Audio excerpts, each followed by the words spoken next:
Good morning.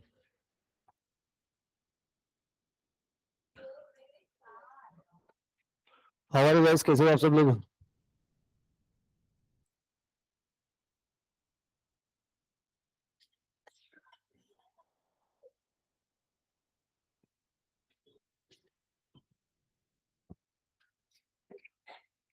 आवाज आ रही है बेटा? ऑनलाइन वाले क्लियर है आवाज?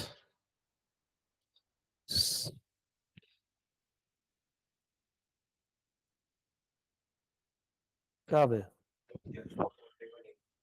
यश कुंडू को लिंक चाहिए क्यों? कल बारिश में भीगा तो लेक्चर को नहीं आया क्या? Hello Ashmit, hello Ayesha, hello दर्श। कौन दोनों नहीं आए? सूर्यवंश तो कल उधर भी था ना? कल था ना उधर?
चलो खत्म कर एक बार।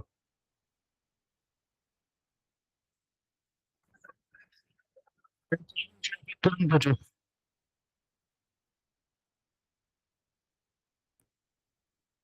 वही वाले सामने कल भाग के पहले क्या ये ऑनलाइन दिखी ना?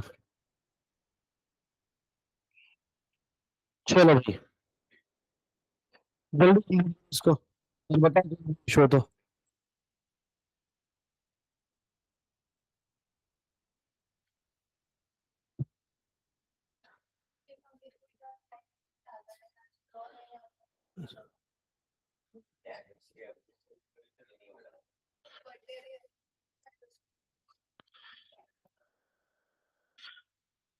वो चलिए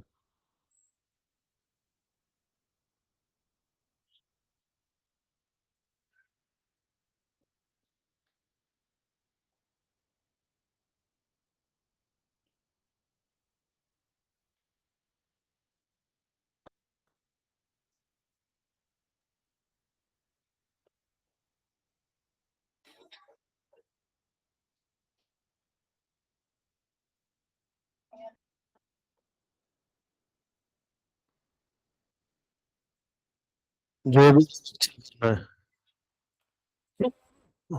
उसको क्या? तो फिर बातें कम करो ना।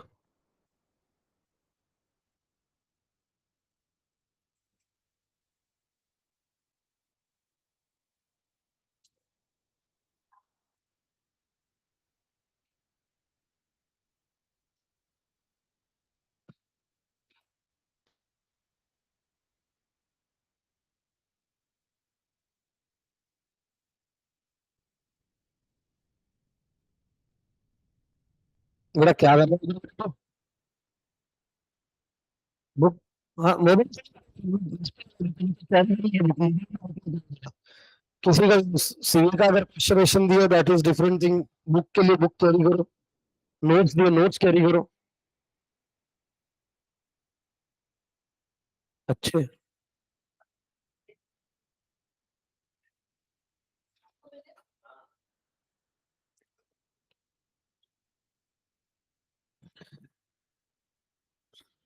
तो 1.5 फुट।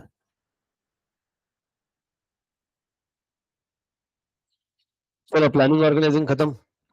हाँ, अब देखो स्टाफिंग के साथ में स्टार्ट करें। अभी भी दिक्कत आ रही है? जल्दी से बताओ किसको किसको दिक्कत आ रही है ऑनलाइन में, जल्दी। आवाज क्लियर है? चलो ठीक। स्टाफिंग देखो, पहले हमने देखा, सबसे पहला फंक्शन में हमने देखा था कि सर प्लानिंग। प्लानिंग में हम क्या करते हैं सर, कोई भी चीज को प्लान आउट करते हैं कि कैसे करना है। फिर ऑर्गेनाइजिंग, उसको करने के लिए जो भी चीजें जरूरी है उसको हम क्या करेंगे, अरेंज। ठीक है, ऑर्गेनाइज करना मतलब अरेंज करना, सारी चीजें एक जगह पे लाना, अब उनसे हमको काम करवाना है। This is known as organising. And what is mean by staffing? Sir ये काम करने के लिए जो पर्सन रखेंगे, जो ये काम करने के लिए पर्सन लगेंगे, उनको भी तो अपॉइंट करना पड़ेगा। तो यहाँ पे किस कौन सा फैक्टर आएगा, कौन से रिसोर्सेस आएंगे, ह्यूमन रिसोर्सेस। ठीक है, अब कॉमन सेंस है, हम पहले से पढ़ते हुए आए हैं सर, स्टाफिंग है।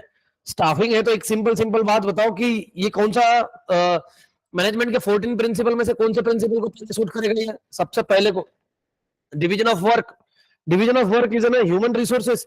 भैया आपके पास में जो एम्प्लॉय है उसकी क्या स्किल है, क्या टैलेंट, क्या क्वालिफिकेशन है, क्या स्पेशलाइजेशन है, ये सारी चीजें मैटर करेंगी। उसके बेसिस पे हम उसको अपॉइंट करेंगे। अरे मैडम बढ़िया सर, आज कहीं नहीं जा रहे लेकिन हम, है ना, वो सोच के आई होगी कि आज कहीं जाएंगे, चलो बारिश तो आ रही है आज भी, ठीक, नहीं जा रहे हम, अब अगली बार जब अपसेंट रहेगा जब जाएंगे। ठीक है ना, फिर एक कप कॉफी ऑर्डर करेंगे और रास्ते पे पानी में बहा देंगे। बेटा मेरा पैसा, मेरी कॉफी, मैं चाहे जो करूं, मेरी मर जी। हाँ, और जी माने जीनियस। ठीक है, वेरी गुड। हाँ, तो staffing is the process of attracting. Oh ये तो उल्टा बोल दी इन्होंने। ये बोलता है स्टाफिंग में आप अट्रैक्ट करते हो। नहीं नालायको, ये अट्रैक्ट किस तरीके से बोल रहे हैं पहले ये समझो। अट्रैक्ट करना मतलब क्या है, जो आपकी जॉब की वैकेंसी है उससे रिलेटेड जो भी स्किल्ड पर्सन है उनको अट्रैक्ट करना, उनको इनवाइट करना। ठीक है, attract, recruit, selection, placing, appraising, है ना, रेम्युनरेशन, डेवलपिंग एंड रिटेनिंग। चलो चलो चलो, ठीक है। मेरे को दो का मीनिंग कौन बताएगा? प्लीज रेज योर हैंड पहले, है ना, मेरे क्लास में आंसर देने के पहले raise your hand, then raise your voice. पहला, रिक्रूटमेंट एंड सिलेक्शन, डिफरेंस बताना। बताएगी क्या औरत? तूने तो बोले ना ऐसे, अभी तो हाथ ऊपर किया, बोल। रिक्रूटमेंट और सिलेक्शन मतलब क्या? अब रिक्रूटमेंट का पता नहीं, रिग्रेटिंग तो हो रहा होगा। It is just an word play, you will not understand it. Okay, recruitment and selection, ये एक रिक्रूटमेंट एक सिलेक्शन म्हणजे काय?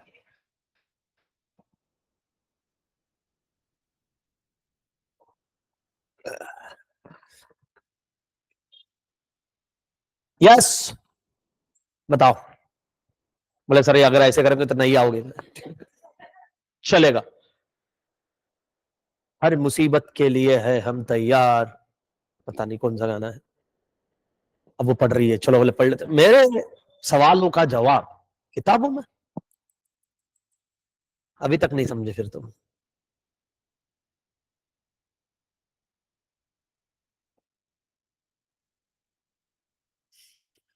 छू, छू।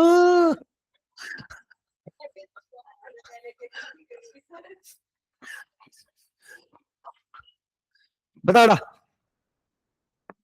बीएम सिशियन, बता। पढ़ाया ना कॉलेज में? कौन सा चैप्टर चल रहा है पहला?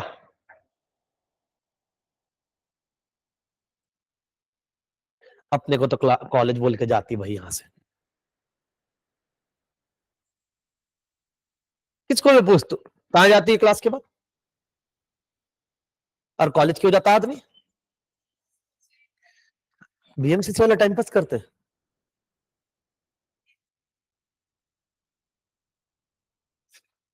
ये कौन सा बीएमसीसी लिया इसने? हाँ बता बेटा, औरत।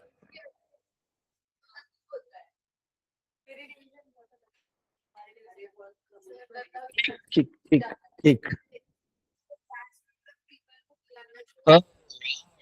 गुड। अरे शाबाश। और एप्लीकेशन पे लास्ट वाला हाँ वो होता ना। अरे तेरे को पक्की चाय मिलेगी, एक फुल कप तो मिलेगा यार, इतना सही जवाब दे दिया तूने। ठीक है, उसने जवाब बोलते से ही मेरे को समझ गया, तो उसने सही जवाब दिया एक्चुअली में, सही जवाब। एक बार जोरदार तालियां भाई यार, सही है, बहुत बढ़िया जवाब दिया तूने। ठीक है, मेरे को उम्मीद नहीं थी कि इतने सारे जवाब एक साथ मिलेंगे, मेरे को लगा मेरा टैलेंट शो ऑफ होगा यहाँ पे, बट नहीं।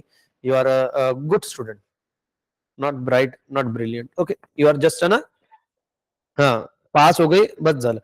देखो नहीं, हम पास की बात करेंगे। हाँ, अभी देखिए पहले क्या होता है, कंपनी में वैकेंसी निकलती है ना, वैकेंसी निकली कि भैया 10 वैकेंसी निकली है। ये वैकेंसीज निकली है, फॉर एग्जांपल मान लो कुछ भी ले लो ना। हाँ, जो होलसेल में है, एमबीए इन मार्केटिंग। देखो, एमबीए इज है ना सार्वजनिक कोर्स। वाई सार्वजनिक? आर्ट्स के बाद में क्या करेंगे? एमबीए। कॉमर्स के बाद में, ग्रेजुएशन के बाद क्या करेंगे? एमबीए। साइंस के बाद में क्या करेंगे? एमबीए। एमबीए सब चल रहा है ना, हाइब्रिड हो गया ये पहले सिर्फ और सिर्फ कॉमर्स का था, अब ऐसा कुछ नहीं है, इसको उठ छुट कोई भी कर रहा है।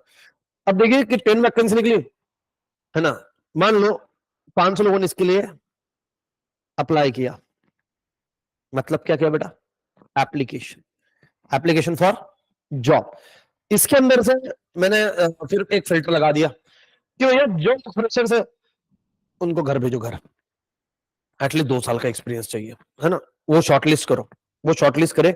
हमने इनको क्या किया, मतलब मान लो रिक्रूट, ठीक है, रिक्रूट किया, और उसमें से फिर हम इंटरव्यू लेंगे और 10 लोग क्या करेंगे बेटा? Select. This is known as selection. Very good बेटा। ठीक है, मेरे को लगता है रोज सिया यही तैयारी से आएगी कि रोज सर एक सवाल पूछे, मेरे चाय का खर्चा बचे, एक एक चाय तो मिलती रहे। नहीं सोचती है क्या तू ये? ठीक है, तो फिर चाय कैंसिल। अब बता, सोचती है क्या? नहीं सोचती।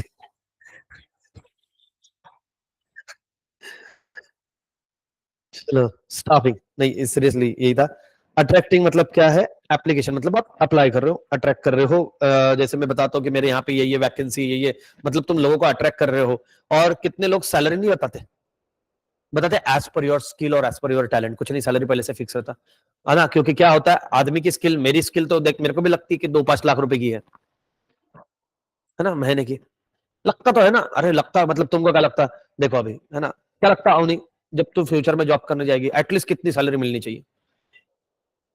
देख लो, इसको लग सकता है तो मेरे को लगना तो शायद शायद शायद ठीक है।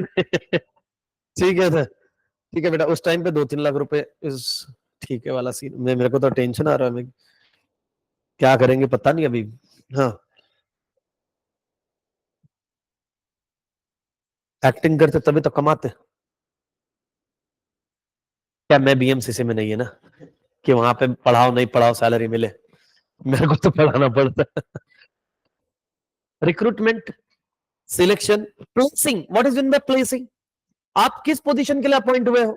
मैनेजर है ना, general manager, regional manager, employee है ना, टीम लीडर। आपको आपकी पोजीशन पता होनी चाहिए। प्लेसिंग, ठीक है, आपको कहां पे प्लेस किया गया है। अप्रेजिंग, अप्रेजिंग मतलब क्या? ठीक है, अप्रेस करना मतलब क्या, कि अगर कोई अच्छा काम कर रहा है उसको आगे बढ़ाना। रेमुनरेशन, फुकट में तो मैं, हाँ, फुकट में तो मैं काम करूंगा नहीं, पैसा लगेगा उसका, रेमुनरेशन। डेवलपिंग सर, आप 5 साल से एक ही काम करते आ रहे, कोई डेवलपमेंट है क्या? अरे वो ग्रोथ और डेवलपमेंट का डिफरेंस बताया था रे मैं पहले वाले चैप्टर में, क्या होता है डेवलपिंग मतलब क्या? कुछ नया ट्राई करो, ठीक है, इंप्रूव करो अपने आप को। अब जैसे मैं मान लो पिछले 3-4-5 साल से सर हमारी तो एग्जाम है लेसन 1 2 3 तक कॉलेज में सारे सब्जेक्ट में। All the best, give your best, study hard, score good marks, and all the best. ठीक है, 1 से 3 कैसे खत्म करते क्या मालूम है। हाँ, तो अभी बात समझने की कोशिश करना, डेवलपिंग, कुछ ना कुछ डेवलपमेंट आनी चाहिए। अब जैसे मैं, हम हमारे एक एक सब्जेक्ट डेवलप कर रहे हैं यहाँ पे, नए नए सब्जेक्ट हम लेकर आ रहे हैं। Retaining the best workforce, what is mean bye retaining the best workforce? आपके पास में इतने एम्प्लॉय है, उसमें से जो बेस्ट एम्प्लॉयज है उसको तो आप संभाल के ही रखो। पूछो क्यों? अरे कॉमन सेंस है। अगर ये छोड़ के गया, नए पर्सन के लिए पहले तो अपॉइंट करना पड़ेगा। वो नए पर्सन को काम समझते समझते कम से कम 6-8 महीने जाएंगे। वो सेट डाउन होगा जब तक के दूसरी कंपनी कब के कब आगे निकल जाएगी। और आपका जो एम्प्लॉय है उसने अगर कॉम्पिटिटर को ज्वाइन कर लिया, फिर तुम्हारी तो बैंड बज गई। क्यों? क्योंकि तुम्हारे एम्प्लॉय को वहां पे सेटल होने तक के ये ऑलरेडी सेट डाउन है, ये खींच के लेके जाएगा सब। ठीक है ना? और बहुत बार होता है, अपने साथ में भी होता है कि बहुत सारे स्टाफ रहते हैं जो आते एकदम रॉ है। मैं खुद देखो, और ये बोलने में लोगों को लगता है कि उसका टैलेंट, अबे टैलेंट है बट डेवलप तो हमने किया ना। हमारे साथ में रहकर हमने उसको चीजें सिखाई, बाद में सीखने के बाद में उसको पर आए, फिर वो उड़ गया। तो उड़ा तो उड़ने तो कोई दिक्कत नहीं है वैसे, और हर किसी का अपने अपना फ्रीडम में चॉइस है। But the thing is that, होता है कि जी बिल्कुल होता है। कोई थोड़े से पैसे ऑफर थोड़े ज्यादा कर दो, वो चले जाते, बट उसके बाद में 6-8 महीने बाद में वही सीन आ जाता है, उनका काम निकला, वो टाटा बाय बाय बोल देते। यहाँ पर नहीं लेते भाई। मैं तो हमेशा एक ही रूल है कि जब अगर मुसीबत में कोई साथ छोड़ के गया हुआ है तो उसको कभी मत लो, चाहे तुम्हारी कितनी जरूरत है। एडजस्ट करो, नए पर्सन को डेवलप करो, उसको मत लो। क्यों? क्योंकि जो एक बार धोखा दे सकता, रीजन सिंपल है सर। लाइफ हो या जॉब, अपने प्रिंसिपल तो बहुत सिंपल है, ज्यादा डिफिकल्ट नहीं है। And retaining the best workforce, overall growth and success of every venture is based on appropriateness of a staffing function. Appropriateness मतलब क्या होता है? What is in by appropriate? बराबर, मतलब सही इंसान को अपॉइंट करना, सही टाइम पे करना, है ना, सही पोजीशंस के ऊपर में अपॉइंट करना, सही काम उसको देना, ये सारा एप्रोप्रिएटनेस ऑफ स्टाफिंग है। It is very challenging for organisation to focus on best utilization of workforce by using their talent and skill and retaining them and arranging training and development program. The functional emphasize managing human resources and not material or financial resources, है ना? ये ऊपर ही बता दिया था। अरे हमको staffing के अंदर में किसको मैनेज करना है? ह्यूमन रिसोर्सेस को। पैसों को मैनेज करना है क्या? मशीन को मैनेज करना है क्या? नहीं। अच्छा, ह्यूमन रिसोर्सेस कितना इंपॉर्टेंट है? मतलब ह्यूमन रिसोर्सेस ज्यादा इंपॉर्टेंट है, बस सिंपल सिंपल। ठीक है, रेज योर हैंड करेंगे अपन, उसके हिसाब से आंसर देंगे। ह्यूमन रिसोर्सेज ज्यादा इंपॉर्टेंट है क्या अदर रिसोर्सेज? अदर रिसोर्सेज मतलब मशीनरी है वो। ठीक है, तो मशीनरीज, नेचुरल रिसोर्सेज, ये ज्यादा important. Please raise your hand. Machineries वाले, मशीनरी, रॉ मटेरियल। अरे ह्यूमन तुम बोलेंगे, मैं आंसर पूछूंगा, है ना? ऐसे तुम टैलेंट मत बताओ कि कोई हाथ ऊपर नहीं किया, मैं भी नहीं करता। ठीक है, बताओ भाई, क्यों ह्यूमन रिसोर्सेज इक्वल, मतलब ये ज्यादा इंपॉर्टेंट है? हम्म,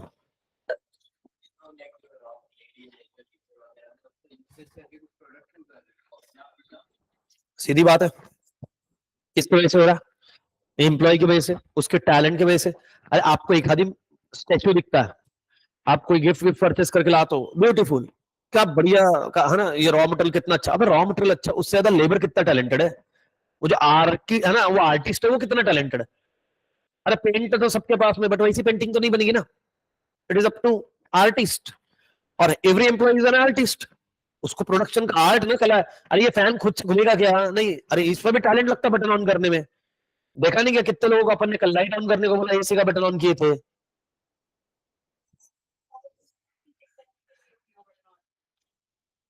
मैंने तेरा कुछ बोला क्या बेटा? ये उठा था, प्रियंक उठा था कल। तेरे को कहाँ कुछ बोल रहा? क्यों रे नालायक? हाँ, ये तू नहीं बेटा, तू नहीं। ठीक है ना? ये महावीर वाला है ना? तो यू आर बीएम से चाहिए। ठीक है बेटा, अब क्या, एम्बिशियस का तो बोल नहीं सकते ना बेटा।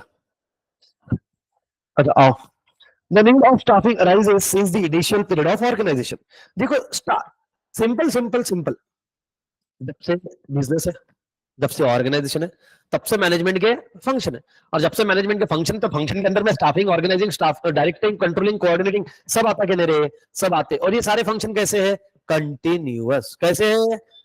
जब तक के ऑर्गेनाइजेशन रहेगा तब तक के मैनेजमेंट रहेगा, और मैनेजमेंट के सारे फंक्शन रहेंगे। Business expansion, retirement, resignation, accident, death, मार ही डाला उसको आखिरी में। वैकेंसीज आर क्रिएटेड, ठीक है ना? In organization, in this context, staffing function play a very important role in organization. Staffing person at a right job with a right play is the basic principle of staffing. देखिए कितनी बार ये होता है कि आपके एम्प्लॉय की death हो गई, वो रिजाइन करके चला गया, रिटायर्ड हो गया, उस केस के अंदर में अगेन वैकेंसी क्रिएट हो गई, आपको रहना पड़ेगा कि भैया ये वैकेंसी हो सकती है। कितनी बार तो वैकेंसी क्रिएट होने वाली है, पूछो कैसे। अरे उसने रिजाइन किया तो बताएगा ना 1 तारीख से गायब होऊंगा, रिटायरमेंट है, मालूम है ना, पार्टी देना पड़ेगा, उसका सेंड ऑफ पार्टी है ना। हाँ, तुम्ही आमच्या इथं काम केली, आमच्यावर उपकार केले, हे घ्या आता बसा गप्प घरी, ऐसा नहीं बोल सकते है ना। हाँ, उलट जितने एजेड रहते उतना उनको इन और आउट पता होता, फिर वो सुना के भी जाते तुझ्या आजोबा सोबत काम केलंय मी, है ना। फिर आपने एक मतलब ऐसा जस्ट ना जोक पार्ट, आजोबा गेलेत, तुमचं काय म्हणणं आहे आता, घरी जावा भाई, किसी के ऐसा बुरा नको बाबा, क्या है। हाँ, फिर अगेन देर आर डेफिनेशन, और डेफिनेशन की अपनी एक डेफिनेशन है, क्या बेटा, सस्ती मजबूत टिकाऊ, जो याद हो वो कर लेना, बट मेरे हिसाब से डेफिनेशन याद मत करना। बोले सर ये सेंटेंस आपका बहुत अच्छा लगता है सर, ठीक है, ऐसा लगता है, फिर से कहो, कहते रहो, आगे पढ़ते रहो, ठीक है। हाँ, नहीं, नहीं 1 मिनट नहीं रुकेंगे हम। हाँ, तेरे को लगता है 8 मार्क के लिए पूछेंगे ये? क्योंकि मैं बोल रहा हूँ। अरे डेफिनेशन, सीरियसली बता, डेफिनेशन सुनना। हाँ, भूल तो डेफिनेशन वर्ड टू वर्ड याद रहेगी तेरे को, तो फिर काई को होशियारी कर रही, इंट्रोडक्शन लिखना और सारे पॉइंट लिख बेटा, 9 पॉइंट है हर, इसमें एवरेज 8 है, ठीक है। अब अपने थोड़े एवढे साफ कर लो। 8 पॉइंट है एवरेज, 8 तो लिखने ही लिखने, और 9 है तो 9। फिर आप बोलोगे सर इसमें तो इतने बड़े बड़े लाइन है, नहीं, कट शॉर्ट करके मैं बता दूंगा आपको, वो टेंशन मत लो कि 8 मार्क का क्वेश्चन कैसे लिखना है, मैं बताऊंगा मैं, ठीक है ना।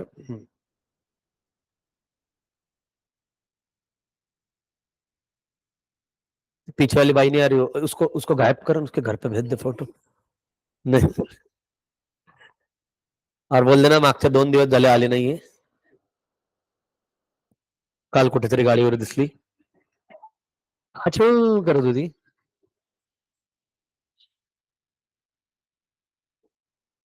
अरे ये बार बार क्या हो रहा है इसको,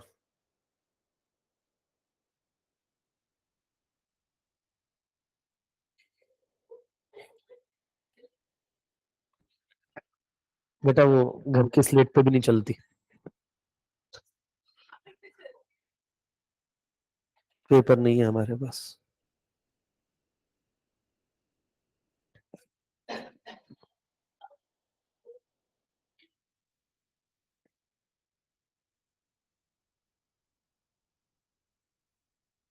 हम्म,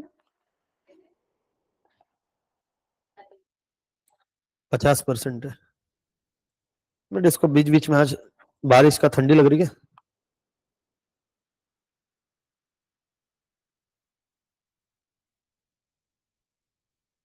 बीच बीच में इसका कनेक्शन लूज हो रहा है ऑटोमेटिक।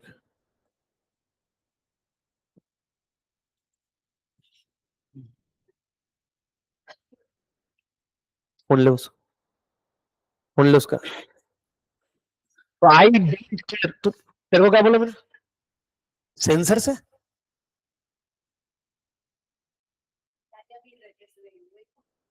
गुंजन सर बुक देंगे,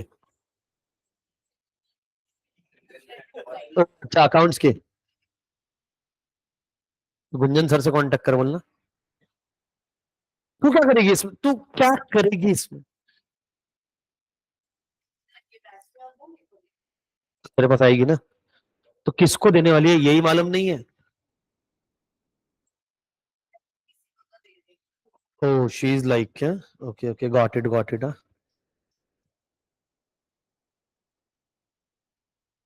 tell her to contact me, लगे बहाने बहाने से 2 सेकंड है ना, मैसेज चल। हाँ, इंपॉर्टेंस ऑफ स्टाफिंग, और स्टाफिंग, अब इसमें से बेस्ट डेफिनेशन आपको जो लगती है उसको फिर वही अपना चौनरा समझ के बेटा निपटा देने का बेटा।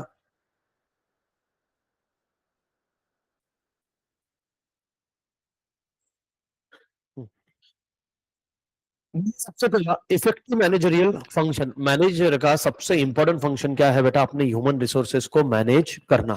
और सिर्फ मैनेज करना नहीं, ये दो चीजें और देखना कि आपको कितने मैन पावर की रिक्वायरमेंट है, कितने एम्प्लॉय की रिक्वायरमेंट है, क्या उतने एम्प्लॉयज है, नहीं है तो आप वो वैकेंसीज फुलफिल करो। या कोई वैकेंसी क्रिएट होने वाली होगी, क्रिएट समझता है कोई जॉब छोड़ के जा रहा है, तो वो भी आप उसको फुलफिल करने में, तो ये इंपॉर्टेंट फंक्शन है। अभी सर स्टाफिंग क्या हेल्प करता है, स्टाफिंग आपको हेल्प करता है, देखो management such as planning, organising, directing and controlling. competent workforce can work effectively in a different function areas like production, sales, finance। अब ये तीनों अलग डिपार्टमेंट है, प्रोडक्शन अलग डिपार्टमेंट है, सेल्स अलग डिपार्टमेंट है, फाइनेंस अलग डिपार्टमेंट है। हर डिपार्टमेंट के अंदर में अलग अलग क्वालिटी के एम्प्लॉय अपॉइंट हो गए, जो उनका स्पेशली स्किल है, टैलेंट है। कितने लोगों के पापा कॉर्पोरेट में जॉब करते हैं? एक दो तीन चार पांच, ओके। आदित्य बिरला सीमेंट में, फिर कैपिटल में। हाँ हाँ, नहीं मेरे को थोड़ा बहुत मालूम है, सुन लिया मैं, आज सुनी सुनी है कंपनी। हाँ, तो क्या किस पोजीशन के? फाइनेंस मैनेजर है, यस। वही स्प्रिंग एंड ओनियन क्या? ये क्या है? फॉरेन की वो मैं गया नहीं ना, मेरा एनिवर्सरी। हाँ हाँ, तो बेटा क्या क्या पोजीशन पे पापा वहां पे बेटा? मैनेजर है, यस बेटा। कोटक बैंक में सबके फाइनेंस वाले एक साथ में किडनैप कर लेते हैं, ठीक है ना। कोटक फाइनेंस में मेरा भी कॉन्ट्रीब्यूशन है उधर। हाँ ऐसे। अभी कहाँ है तो?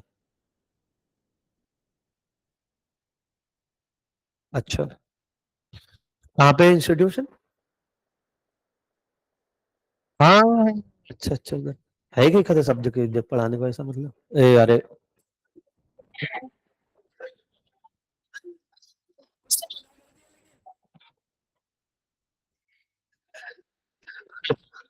अरे यस, ईवन में, ईवन में, अच्छा। पुणे के हैं? तो दिल्ली में रहते पापा? एक मिनट, मेरे को थोड़ा सा कंफ्यूजन है। अरे मेरा कंफ्यूजन है, मेरा कंफ्यूजन है। जब अच्छा हाँ, उसमें मैंने ये पूछा था ना क्वेश्चन कि घर में से कोई कॉर्पोरेट में भाई है, बट भाई दिल्ली रुकता है। अरे यार, नहीं मेरा भाई भी ईवाई में रह चुका है। वाह, नहीं सीरियसली बिग फोर है, बढ़िया है। बट अगर सही डिपार्टमेंट है तो ठीक है, बट वर्कलोड बहुत थर्ड क्लास होता है। भाई बेचारा इरिटेट होता होगा, परेशान मत किया कर उसको, वीकडेज में तो बिल्कुल नहीं, सैटरडे संडे जान खा जाने की। ठीक है। हाँ, तो अभी देखो कि मैंने क्यों पूछा था ये, भूल गया। हाँ, अरे रुको ना, दो दो सेकंड रुको, मैं याद करवाता हूँ। हाँ, प्रोडक्शन सेल्स, अब ये क्या है, हाँ। अब जिस भी डिपार्टमेंट में आपके पापा वहां पे काम कर रहे हैं, उस डिपार्टमेंट के वो कौन है, स्पेशलाइज्ड, उसका नॉलेज है, इसलिए तो वहां पर है। अब इसके पापा को फाइनेंस का नॉलेज है, इसलिए फाइनेंस में। मार्केटिंग का होता तो मार्केटिंग में होते, है ना। तो सिंपल सी बात है, आपका जो स्पेशलाइजेशन रहता है उसी पोजीशंस के लिए आपको अपॉइंट किया जाता है जनरली। ठीक है। अभी देखिए, links to effective utilisation of human resources, मतलब क्या है? सिंपल सी बात है, आपकी एम्प्लॉय की शक्तियों का सही इस्तेमाल करना। सर व्हाट इट मींस, जैसे मान लो कि मैं हूं, अब मैं कि नहीं यहाँ पे 3 सब्जेक्ट पढ़ा सकता था, मैं 2 ही सब्जेक्ट पढ़ा रहा हूँ, और मेरे को नवनीत सर 2 सब्जेक्ट की सैलरी पे कर रहे, जबकि वो मेरे को 3 सब्जेक्ट दे सकते थे, सेम सैलरी है, थोड़ी सैलरी बढ़ा के, जहां पे उनको 2 एम्प्लॉय अपॉइंट करने। अरे कॉमन सेंस है, 2 एम्प्लॉय से बेटर कभी भी एक एम्प्लॉय है। एक को मान लो 25,000 रुपए सैलरी, एक को मान लो 20,000 रुपए सैलरी, कितनी हो गई 45। बट 25,000 वाले को बोला तेरे को 35,000 रुपए देते, तेरे को ये भी सब्जेक्ट पढ़ाना है, खुशी खुशी काम कर लेगा। ठीक है, कर लेगा ना। 35,000 में क्या कर लिया तुमने, 2 एम्प्लॉय का काम एक आदमी से करवा लिया। Effective of human resources.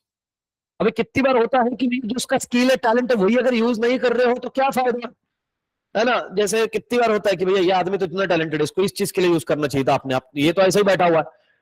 कितनी बार होता है कि आपके पास में बैट्समैन रहते हुए उसको बेचारे को तुमने बॉलर बना के खिला रहे हो उधर, अबे ये बैट्समैन है ना पांड्या। ठीक है, अरे लिटरली क्या है ना, क्रिकेट फिर बहुत समझना बाकी है अभी तेरे को। अरे वो हिट, क्योंकि वो कैसी भी परिस्थिति में उस, क्योंकि बैट्समैन लोगों के ऊपर में प्रेशर रहता है कि मेरे को टिक के खेलना है ना, ये ऐसा नहीं है ना। वो ऋषभ पंत भाई कुछ लिया था क्या मालूम। ठीक है, इमोशनल चीजें अपने घर, है ना। सूर्या भी बीच बीच में तो वो गंड गया था प्रोग्राम, बट सूर्या भी अच्छा है। वो एक लेके, है ना, एक और लेके आया था, कौन था वो लिफ्ट, क्या नाम था उसका?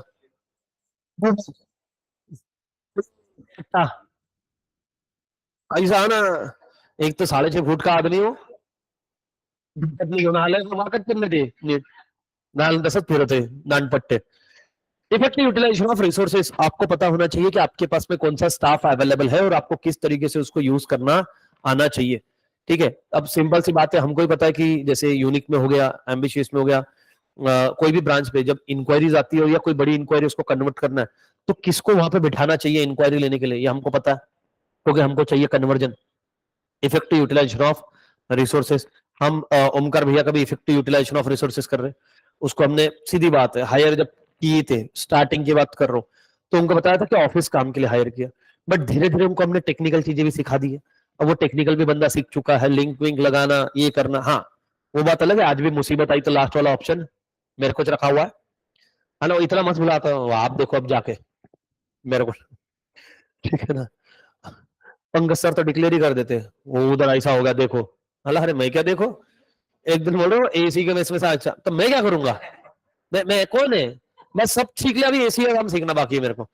एसी को सर्विसिंग का पैसा भी अच्छा मिलता भाई, अरे साल, अरे सच में 3,500-4,000 रुपए की एसी की सर्विसिंग का पैसा मिलता है, गैस भरो तो। अरे मैंने, क्योंकि ये सब क्लास के जब एसी रिपेयर करवाए थे, मैं खुद था, मैं 54,000 का बिल मैंने भरा है, मतलब मैंने भरा है, मतलब यहाँ पे उस टाइम पे था, तो बोले कि बोले पेमेंट कर दो, 54,000 का बिल उसने हाथ में दिया, मतलब 3 महीने की सैलरी एक साथ में देनी है इसको। ठीक है, मैंने कहा बोला मेरी, मैं, हाँ, क्यों गए हो ब्रह्मास्त्र, रिलेशनशिप, कॉर्डियल हेल्दी रिलेशनशिप। अरे मतलब कैसे यहाँ पे जुड़वा जुड़वी नहीं करी चाहिए। अरे यहाँ पे विषय ऐसा है कि अगर सेम माइंडसेट वाले, सेम टैलेंट वाले लोग एक टीम में रह गए तो उनका बॉन्डिंग अच्छा रहेगा। तब तुम साइंस वाले, आर्ट्स वाले सब एक साथ में बैठे यहाँ पे, कितना मजा आएगा। पता है तुमको, आर्ट्स वाले को भी इकोनॉमिक्स है ना, क्योंकि अपने मैराथन लेक्चर में पिछले 2-3 बार से ये हुआ, 4-5, अब तुम लगेज गलत लेते, 4-5 लड़कियां फाउंड हो ऐसे कि ये मतलब ये कुछ तो भी प्रोग्राम, मतलब कैसे, बोले सर हम आर्ट्स के। तो मैं खुश हो गया था एक बार, क्या आर्ट्स की लड़कियां मेरा मेरा, तो फिर बाद में समझ में इनको इकोनॉमिक्स सच में है। टाइम लगेगा 5-10 मिनट समझने में, होता है बेटा, होता है ना, हाँ पोलियो का डोज मिस हो गया तो होता है ऐसा, है ना, हाँ। तो इफेक्टिव यूटिलाइजेशन यहाँ पे देखिए, बिल्ड क्वालिटी रिलेशनशिप, ये हेल्दी रिलेशनशिप बिल्डअप करने में हेल्प करता है। हेल्दी रिलेशनशिप के लिए मुझे एक्सपर्ट ने बताया कि टाइम देना बहुत ज्यादा जरूरी है ना। अब उसके लिए फिर कभी कभी कॉलेज भी जाना पड़ता है, कैफेज भी जाना पड़ता है ना, तो ऐसे से, हाँ। हेल्प ह्यूमन रिसोर्सेज डेव्हलपमेंट म्हणजे काय असतो,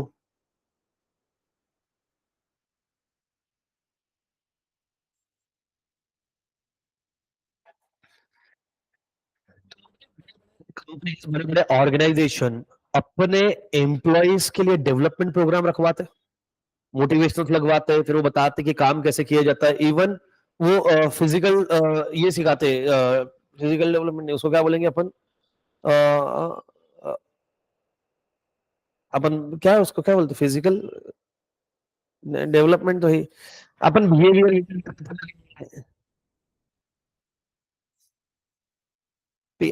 मतलब बात कैसे करनी है, अप्रोच कैसे करना है, हाँ इंट्रैक्शन, अरे नहीं रे, उसको कुछ तो भी, personality development, physical development, personality development, ये एक एक वर्ड बता रहे हैं, पर्सनालिटी डेवलपमेंट, ठीक है ना, हाँ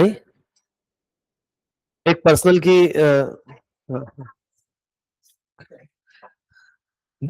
लेकिन फिजिकल पर्सनल सेम, हाँ सेम हमारे लिए सेम है, ठीक है। तो पर्सनल डेवलपमेंट होता है, बैठक कैसे है, बात कैसे करनी है, ठीक है। क्लाइंट है तो वो बताएंगे, एक आधा तो हमारा भी वो हुआ था बीच में, बताया था ना, यूएसए का हुआ था, लोनावाड़ा लेके गए थे वो, ठीक है, इतना, हाँ ना, इतना मस्त हुआ वो जो आदमी, मतलब आदमी, मतलब सॉरी, मोटिवेशनल स्पीकर बुलाए थे, वो बोलने के 5 मिनट और आशीष सर बोलने के 10 मिनट, ये सिखाया 2 वर्ड, आशीष सिखा रहे 10 वर्ड, मैं आशीष सर को बोला आप ही ले लो, है ना, बड़ी बात आ रहे हैं उसको, बोले सर 1 मिनट मैं आपको यहाँ रुकने, guys guys guys guys guys guys, बोले इसको कहीं को पैसे दिए फिर, है ना, और ये आदमी नहीं, टू बी वेरी ऑनेस्ट, मेरे को ऐसा लगा बेवकूफ बना के चला गया। एक्टिविटीज देखो क्या है ना, मोटिवेशनल स्पीकर्स को एक्चुअल सिचुएशन नहीं पता, वो बोलते पोलाइटली बात करो।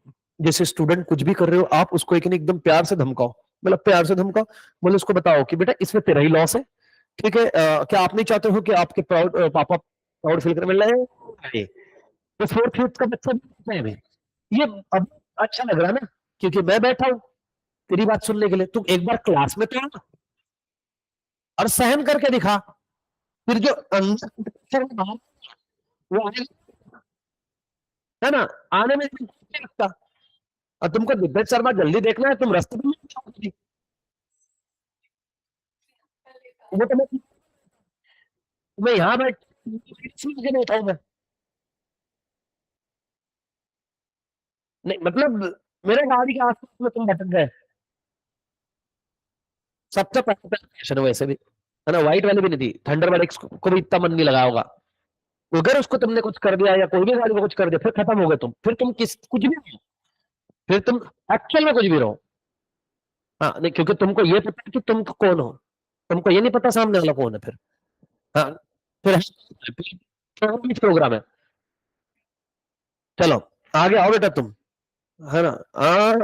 वो सोच रही बेटा, हेलो कसे काय सगळं मजेत, तब्येत बरी आहे, काल पण बरी होती, मग कुठे होती?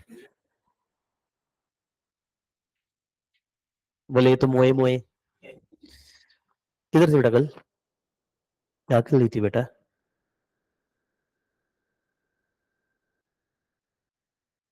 वो नहीं पता उसको, क्या बोले वही बता ना। अच्छा ठीक, इतनी तेज कान नहीं है रे, मेरे बुढ़ापा है थोड़ा सा। Help in effective use of technology और रिसोर्सेस। एक्सपर्ट पर्सन को अगर आपने अपॉइंट किया तो वो आपको हेल्प करेगा इफेक्टिव यूटिलाइजेशन ऑफ रिसोर्सेस और टेक्नोलॉजी को हैंडल करने के लिए, ठीक है। इसलिए बुढ़ाओ में तो टेक्नोलॉजी हैंडल ही नहीं कर पाएगा प्रॉपरली, है ना। ये मेरे को क्यों नमस्कार कर रहा भाई, मैं कौन है, आया ऐसा देख रहा है ना, ठीक है, नमस्कार भाई नमस्कार। Effective use of technology, then improve efficiency. Expert person को अपॉइंट करेंगे तो वो क्या करेगा, उसकी एफिशिएंसी कभी भी ज्यादा रहेगी। अब जैसे मान लो कि लेक्चर लगाना है, ठीक है, लेक्चर लगाना है। अब आप में से मैंने किसी को फोन कर दिया, बेटा लेक्चर चालू कर दे, कर पाएंगे क्या? ये सारा अरेंजमेंट कर पाएंगे क्या? जितना टाइम कर पाएंगे, बट जितना टाइम तुम लोगे उससे कम टाइम में ओमकार कर देगा। क्यों? एक्सपर्ट पर्सन है, स्टाफ प्रॉपर है ना सर, उसको प्रॉपर काम दिया हुआ है। Then long effect. कभी एक बात ध्यान में रखना, जिस भी कॉलेज में आप पढ़ रहे हो, जिस भी ऑर्गेनाइजेशन में आप काम कर रहे हो, उस ऑर्गेनाइजेशन का जो नाम है वो सिर्फ ऑर्गेनाइजेशन की वजह से नहीं, वहां के स्टाफ की वजह से। उसका स्टाफ जितना इफेक्टिवली एफिशिएंटली काम करेगा, मान लो अपनी एकेडमी है, आज अपने एकेडमी का जो भी नाम है, नो डाउट नवनीत सर ने बहुत बिल्टअप किया, बट कहीं ना कहीं उसके अंदर में वैभव सर, दीपक सर, बाकी की faculties, Sonali ma'am, Pankaj sir, इनका भी कुछ ना कुछ तो कंट्रीब्यूशन है सर। क्यों? क्योंकि भैया इनको देख के ही तो एकेडमी में आएंगे ना। अरे क्या सिर्फ अकाउंट पढ़ते क्या बच्चे, अगर बाकी के थ्योरी सब्जेक्ट अगर अच्छी से नहीं पढ़ा है तो क्या बोलेंगे, है ना, कौन आएगा? नहीं आएगा। हाँ एक बार हुआ था, बहुत खास मोमेंट पे जो हुआ था वो, अब तुम उतना, तुमको शायद ही 5-10% आप फील कर पाओ, बट उस टाइम पे वो 100% हिट किया था, बिकॉज वो टाइम पे था सेंटेंस मेरा। नवनीत सर हमको ड्राइव पे लेके गए थे, वही अपना कैलाश ढाबा चाय पीने, ठीक है, हाँ पता नहीं हमारा क्यों फेवरेट है वो, तो चाय पीने के लिए, तो नवनीत सर ड्राइव कर रहे, वैभव सर बैठे हुए आगे, निकालेंगे निकालेंगे स्नैप निकालेंगे, रुक जा स्पाइडरमैन वाला। तो नवनीत सर ड्राइव कर रहे, बहुत बहुत चिढ़ाते हैं मेरे को, बहुत चिढ़ाते हैं, नवनीत सर खुद चिढ़ाते हैं। और पता नहीं छोटे होने का बहुत नुकसान है, और उनको पता है कि दीपेश रिटर्न आंसर नहीं देगा। अब इतने लेवल का तो नहीं देगा, दोस्त रहते तो फिर तो निपटा ही देता था मैं। तो बैठे हुए इधर वैभव सर बैठे हुए और दोनों चिढ़ा रहे, तो हमने क्या अपना सातारा रोड वाला फ्लायर, मट वाला, वो फ्लायर और चढ़े, और बात चल रही थी सीरियस वाली, एकदम सीरियस टॉपिक चल रहा, और नवनीत सर ने सीरियस इसमें टॉपिक छेड़ा। बोले यहाँ पे ना राइट साइड में क्लास आएगा, बोले बहुत फेमस है, बोले वो बहुत फेमस है, समझा कौन सा? ठीक है, एम्बिशियस, हाँ एम्बिशियस ऐसा आ रहा। बोला हाँ, मैंने सुना उनके थ्योरी सब्जेक्ट तो बहुत हिट जा रहे हैं आजकल। दोनों हंसने लगे, मैंने सही टाइम पे पकड़ा, बोला हाँ हाँ। बोला अगर ऐसे ऐसे दोनों इशारे कर, ज्यादा बोल रहा आजकल है ना। हाँ अरे बीच में मेरे को एक नहीं क्योंकि चाय बहुत गर्म पीने की आदत थी पहले, नवनीत सर बहुत गर्म चाय पीते, कॉफी और चाय, मतलब तुम कप में दो, 3-4 सिप में खत्म, मतलब आदमी इधर फुक मारती चले जाती, सर की कॉफी खत्म। क्योंकि मैं एक दो बार कॉफी पीने गया हूँ सर के साथ के, है ना, सर की स्पेशल रहती है, तो मैं 2 सिप पिया, सर इज लाइक भाई मेरे को एकदम गर्म पीने की आदत, तू आराम से पी। अब मेरे को आदत ऐसा है कि मैंने पहले गर्म पी है, बट उसके वजह से क्या होता है, बहुत जलता छाती में, तो मैं अपना थोड़ा आराम से, वापस एक बार उधर बानेरी वो साइड जा रहे थे हम ऐसे ही, है ना वो बैंगलोर वाला सर ने बताया था एक साउथ इंडियन, वो हम पहले गए थे उधर, तो उधर जा रहे थे, तो इधर गरवारे कॉलेज के कॉर्नर पे वो है ना कौन सा सुप्रसिद्ध, वो स्टूडेंट के ही ब्रांचेस है वो सारे, तो वहां पे रुके, चाय भी ली, ये दोनों ने फटाफट चाय पी ली, मेरे को कुछ तो भी पूछा इन्होंने, अब मैं एक्सप्लेन करते बैठा, जब तक मैं एक्सप्लेन करा ये चाय पी गए, अजय जाके बैठ गए में, ठीक है। हाँ, अब सर बीएमडब्ल्यू लेके आए हुए थे, गाड़ी में बैठ गए, अब वापस मेरी ड्यूटी कहाँ है, पीछे बैठना, दोनों जन रुके तब तक की चाय पे, तब तक के मैं आया, मेरे को मालूम था कि यार कितना बुरा लगे, सोचो नवनीत सर वेट कर रहे मेरा, और मैं बाहर बैठ के चाय पी रहा हूँ, है ना, तो मैं ऐसे सर को बोला, बोला सर सॉरी सर, वो ऐसा ऐसा, नहीं नहीं, बोले सर आइए, सर बोले आपका ही तो वेट कर रहे थे, बोले हम सर, अल्लाह बेचारे लोग अपॉइंटमेंट के लिए लाइन में लगे हुए 15 दिन, इनको वेट करवा रहे, एक फलान सर बैठे हुए, एक न्यूमरोलॉजिस्ट बैठे हुए, पीछे साहब के जैसे मैं बैठा हुआ था, साहब के है ना, हाँ, गलत मतलब मत निकालना बेटा, बहुत मारे, मैं आजकल पता नहीं क्यों खुद आ रहे हैं अपन भैया, साता रोड में तो बहुत खुद आ रहा हूँ मैं, रिकॉर्डिंग नहीं है ना, पकड़े गए ना किसी दिन,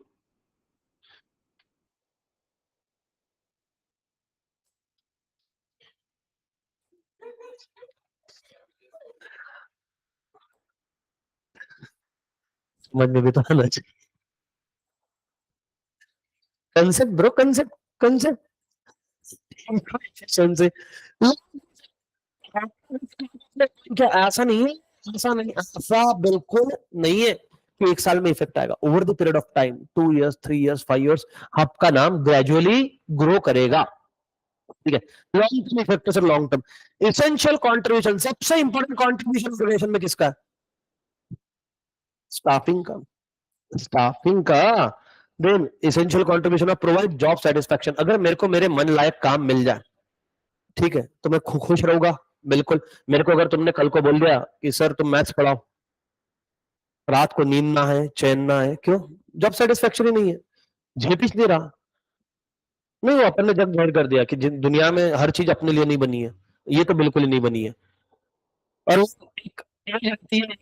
टाइम रहता है चीजों को सीखने का, अब निकल गया, निकल गया, मेंटेन हार्मनी, हार्मनी मतलब क्या होता है, भाईचारा बनाए रखने के लिए, क्योंकि सेम माइंडसेट के लोग अगर एक साथ में काम कर रहे हैं तो वो झगड़ेंगे कम, और सेम माइंडसेट के साथ में नहीं है तो हो गया फिर झगड़े झगड़े, ठीक है ना। अब वो बात अलग है कि अपन घर में मजबूरी में रह रहे हैं, कितने लोग हैं घर में सेम माइंडसेट के लोग हैं, सिबलिंग में, चलना झोटी, ठीक है, कौन है बहन भाई, बहन है इसलिए बेटा, उससे पूछना ये सवाल, बहन है, तू भी उससे जाके पूछना सवाल, अत्याचारी औरत, बोल, भाई है, छोटा है, कौन से स्टैंडर्ड में है? इसका भाई इतना शरीफ है बेचारी का, है ना, इतनी बड़बड़, पढ़ो पढ़ो तुम यहाँ पे, कहाँ टाइम वेस्ट करे, फटाक से स्टाफिंग पढ़ो, जल्दी, जल्दी जल्दी,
मतलब हम बाल सिर्फ क्या शादी के टाइम पे कट करते हैं?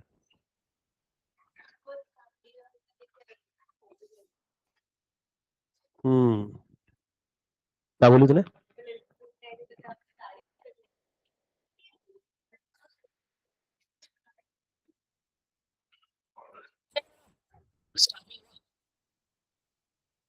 क्या नया? Directing, coordinating and controlling, last वाला है ना, दो दो लाएंगे।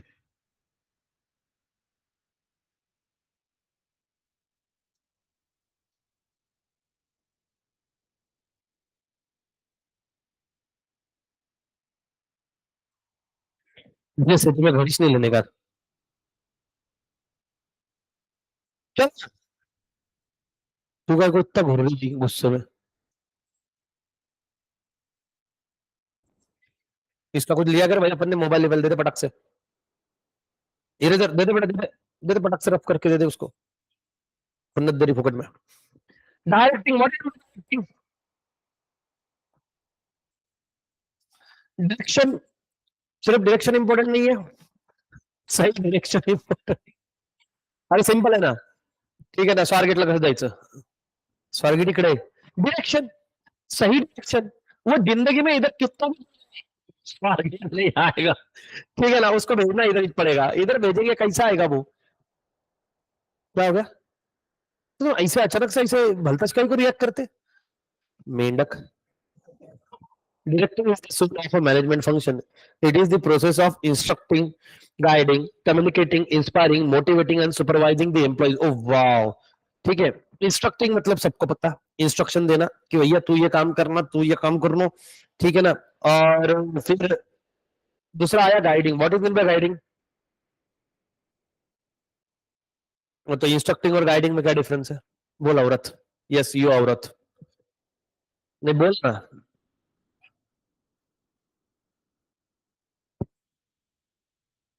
Oh wow!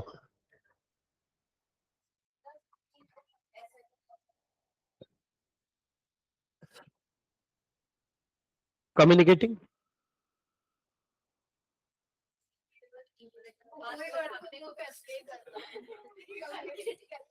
इंस्पायरिंग,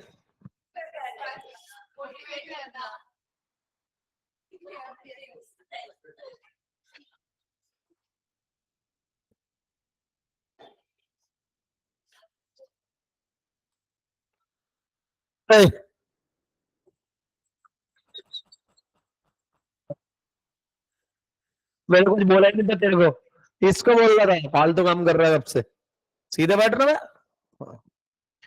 ये बोलता हूँ साला कोई भी करता फुकट में मेरे को गेम में थे, सुनना अलग से पड़ता है मेरे को। हाँ सुनना पड़ेगा, यहाँ बैठे के सुनना पड़ेगा। हाँ सुन रहे। अब अगली बार सुन रहे बोला था ऐसा मत बोलना, प्रियांक तेरे को बोल रहे। अरे हाव रे, हाव रे, हावले।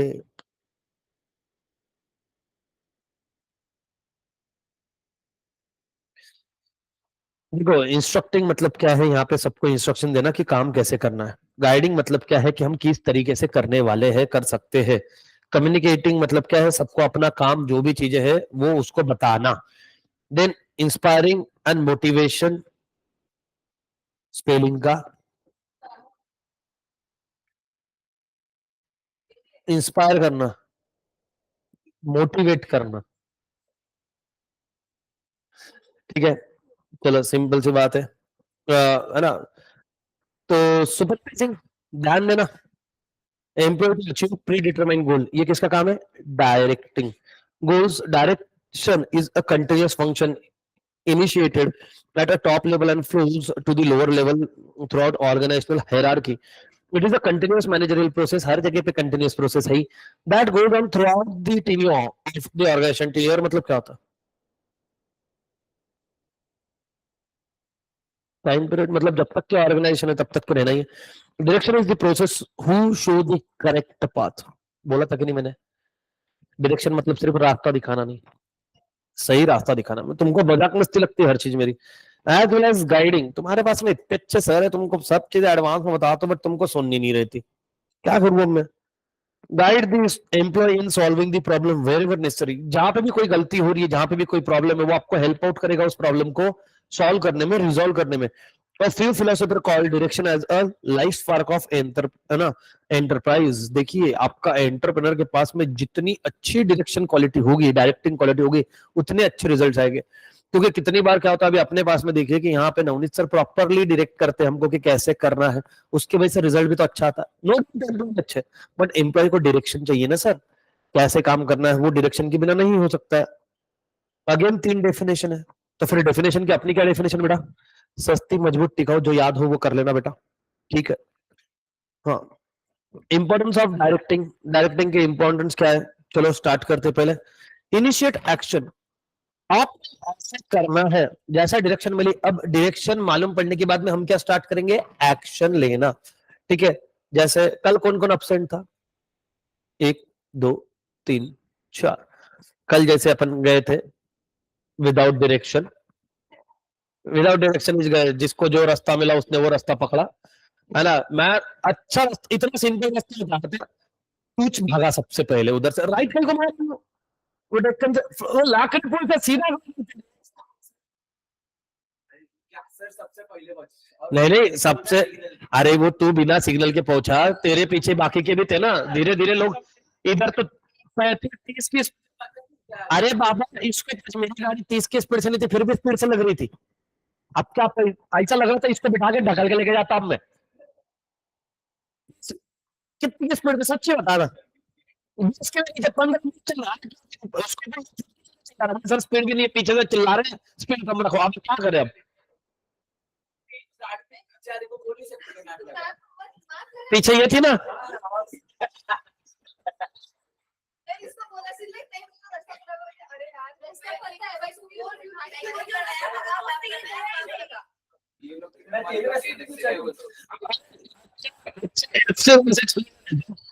सब एक साथ। अरे बस देखो, यही तुमको समझाना था मेरे को कि विदाउट डायरेक्शन ऐसे होता।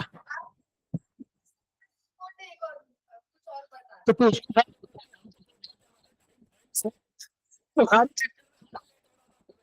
या तुम इधर एकदम धीरे, दो चीजें और सोच समझ के बोलनी पड़ती। तो अरे रास्ते पे लोगों को भाई अपना फ्रीडम फ्रीडम, हाँ।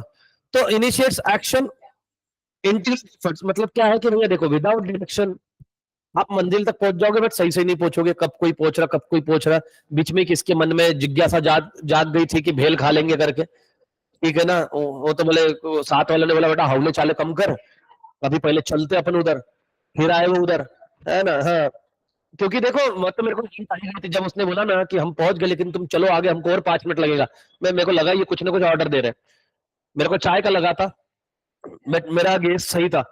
इनिशिएट एक्शन, जैसे आपको डायरेक्शन मिली कि हम ये रूट से जाओगे, आप क्या करोगे? एक्शन लेना स्टार्ट करोगे। रीजन सिंपल है, इंटीग्रेट्स एफर्ट। इंटीग्रेट मतलब होता है इंटर रिलेटेड, सारे फंक्शन एक दूसरे से रिलेटेड है। देखनिए, communication is one of the element of direction, it helps integration the effort of all the employee and department which result.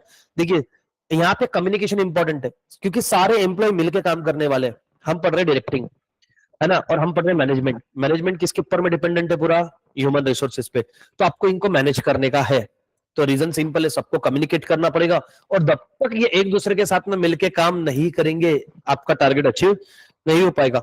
Means of motivation, direction is an means of motivation. कैसे? while directing the subordinate the opinions are also considered। मैं अगर आपको कोई चीज direct कर रहा हूं, at the same point of time मैं आपके ओपिनियन को भी कंसिडर करूंगा। ओपिनियन को कंसिडर करने की वजह से आपको भारी लगेगा ना, इसे क्या, अरे भाई कल का दिन तुम्हारे को बहुत अच्छा लगा वैसे, क्योंकि सर ने तुम्हारी बात सुन ली, और क्या, है ना। वो बात अलग है कि कितने लोग आज देख के क्लास आए, बट अब नहीं जा रहे आज कोई, है ना। तुमको मालूम था कि परमिशन ले लो कितना इधर,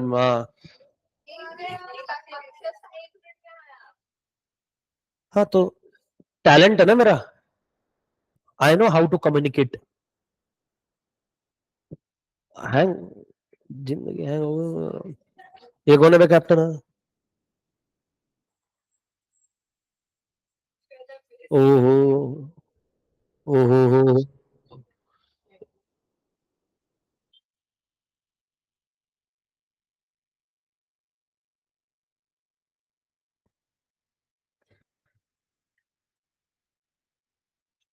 हाँ, तो इंटीग्रेटेड एफर्ट है, सबके एफर्ट्स मिलके है ना, हमारा गाउठी शार्पी है ये। अभी देखना, ऐसा गर्दन पलटाएगा फिर इधर ऐसा घूम के आएगा। आच! कैसा है, झापुक झुपुक।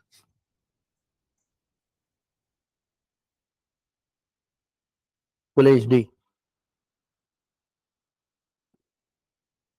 गायब भी हो गया कैमरा, कैमरा नहीं आ रहे यहाँ।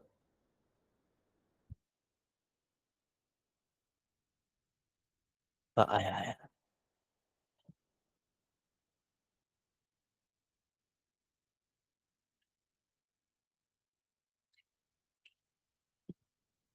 सुबह सुबह कट कट क्या कर।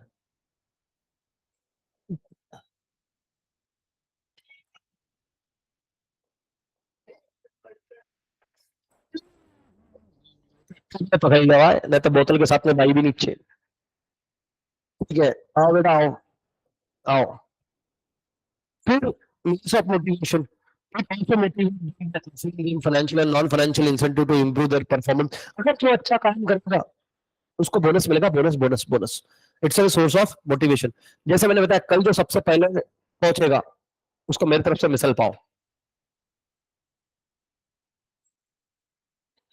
मैंने भाई 3 प्लेट का खर्चा हो गया।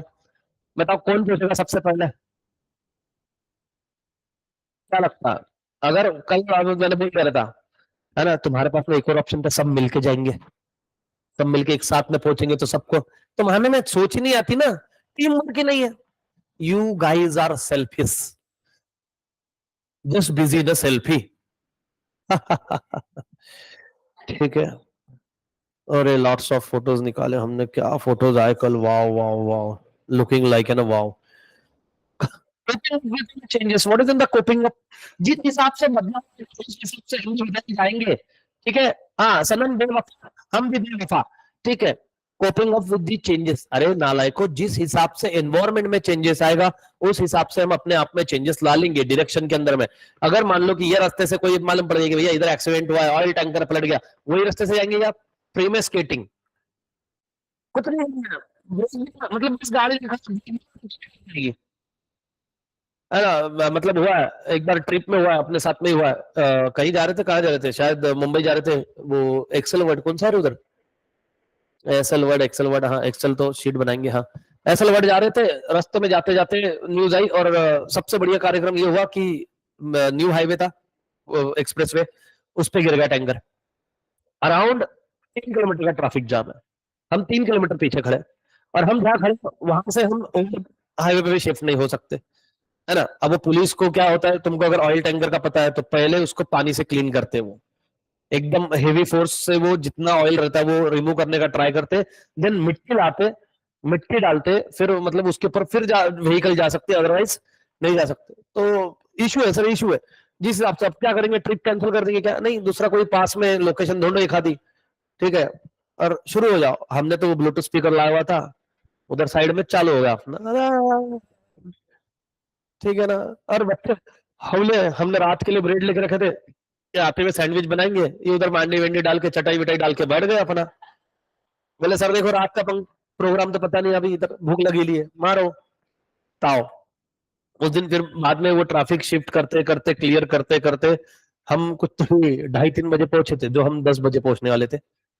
हाँ, तो भी जल्दी पहुंचे बहुत, मेरे को तो उम्मीद भी नहीं थी कि पहुंचेंगे कि नहीं। हमने वहां पे लोनावाड़ा में सारे रिसोर्ट पे भी बात कर ली थी कि कोई रिसोर्ट पे सिर्फ खाने की व्यवस्था हो जाए, एक्टिविटीज करवा लेंगे, डीजे वीजे ऐसा कुछ हो जाए तो। कोई रिसोर्ट में रिस्पॉन्स नहीं दिया, सब फुल थे, बारिश के दिन थे, है ना। इफेक्टिव यूटिलाइजेशन ऑफ रिसोर्सेस, देखिए, direction involve assigning duties and responsibility to everyone. हर किसी को काम बताया गया है कि आपका काम क्या है, और वो काम को करने टाइम वो इतना ध्यान देगा कि वो रिसोर्सेज का कम से कम वेस्टेज हो, इसका प्रिकॉशंस लेगा। देन स्पिरिट, अगेन ये वर्ड भी कॉमन है, क्रिएटिव स्पिरिट ऑर्गेनाइजेशनल एफर्ट है सर, कलेक्टिव एफर्ट्स है, तो आपको वो 14 प्रिंसिपल में से, यस वेरी वेरी गुड। ठीक है, मतलब तेरे को ये चीज में छेड़ नहीं सकता, चाहे तो मांगेंगी तो, इसलिए अगली बार से तेरे को क्वेश्चन पूछना कैंसिल। इंडिविजुअल, हर इंडिविजुअल की कैपेबिलिटीज होती है, बट जब तक कि उसको बोलते ना खुलने के लिए एरिया नहीं मिलेगा तब तक पता नहीं चलेगा। ये डायरेक्शन के अंदर में मालूम पड़ता है कि क्या क्या उसकी पोटेंशियल है, क्या कैपेबिलिटीज है। इंक्रीज इफिशियंसी लेवल, वापस से वही पॉइंट है, ठीक है। मेरे को जो काम दिया गया है और वो मैं उसके अंदर में एक्सपर्ट हूं, तो ऑटोमेटिकली उसकी इफिशियंसी, थियरी सब्जेक्ट बाकी टीचर पढ़ा और थियरी सब्जेक्ट मैं पढ़ाऊं, इसके अंदर में इफिशियंसी का बहुत बड़ा फर्क है ना। मैं कम से कम 4:45 बजे तक के इकोनॉमिक्स पढ़ा सकता हूँ। कल हमने बहुत ज्यादा इकोनॉमिक्स पढ़ लिया, इको इको इको पढ़ लिया हमने, 3 बार इकोनॉमिक्स पढ़ लिया, इतना पढ़ लिया कि अब मैं 1 हफ्ते की छुट्टी ले सकता हूँ। हिंट था, हिंट था। Cooperation,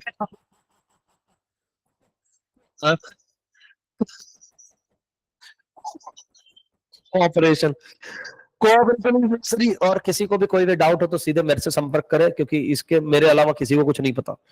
Cooperation is necessary for smooth flow of organization activity. It should be created by manager. Direction from top level to bottom level. देखो कोऑपरेशन इज जरूरी, सबको साथ में लेके चलना। अब एक बात ध्यान में रखना, डायरेक्शन सिर्फ टॉप लेवल पे होगा क्या? नहीं, हर लेवल पे डायरेक्शन है। अरे मैनेजमेंट का हर फंक्शन हर लेवल पे काम करता है।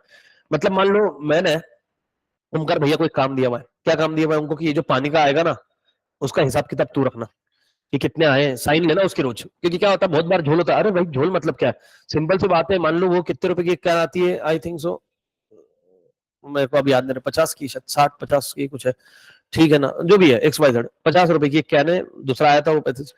तो अभी अगर एक कैन भी एक्स्ट्रा हो जाता, 50 रुपए का नुकसान है। एक दिन का पकड़ लो, ऐसे 10 दिन की भी होगा तो 500 रुपए का मेरे को चुना है। तो मैंने बोला भैया उसके रोज तो सिग्नेचर लिया कर, लिखा कर उसके सामने 4 कैन और उस पर उसकी साइन लेना। बोले हाँ। तब उसने उसको डायरेक्ट करा हुआ है, वो भी तो डायरेक्शन देगा, भैया तो कैन रखेगा, कैन रखने के बाद तो ऑफिस में आएगा, एंट्री पास करेगा। वो मेरे से ज्यादा शान है। बोले एंट्री पास करेगा तो ही लिखूंगा, नहीं तो बोले पूरे 4 कैन के पैसे नहीं दूंगा। हाँ, दोनों आपस में चलता रहता। डायरेक्शन चल रहा है ना, हर लेवल पे डायरेक्शन चल रहा है। चलो फटाक से एक बार इसके पॉइंट पढ़ो, फिर साथ में पढ़ते दोनों।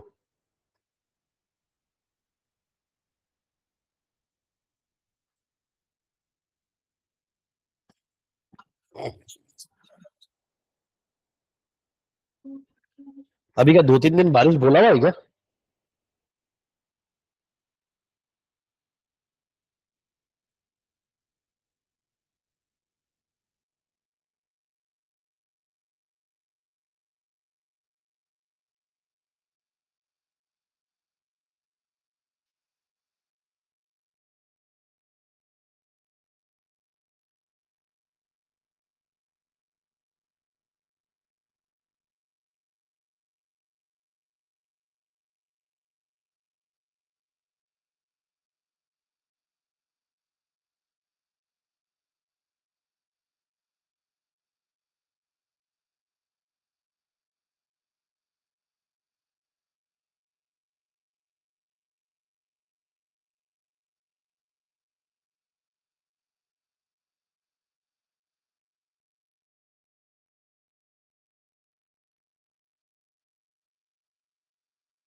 इसके अंदर में हेडिंग इंपॉर्टेंट है।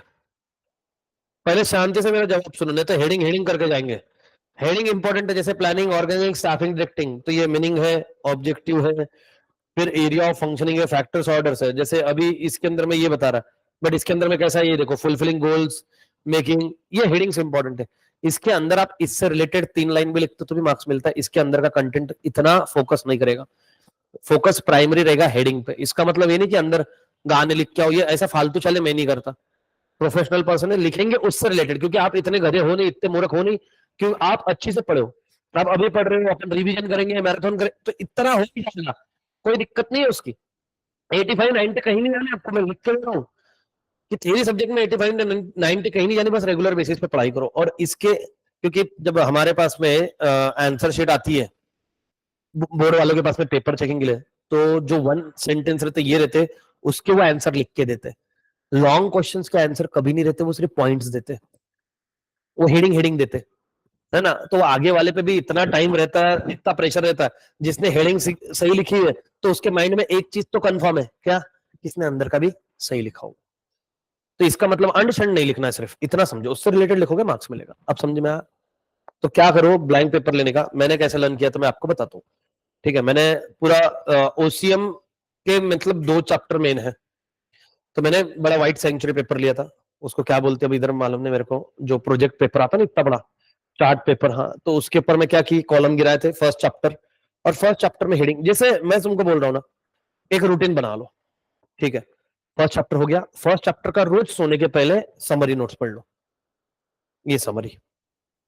ठीक है, ये दी हुई है समरी, सारी सब चैप्टर के पीछे दी हुई है, सब पढ़ो।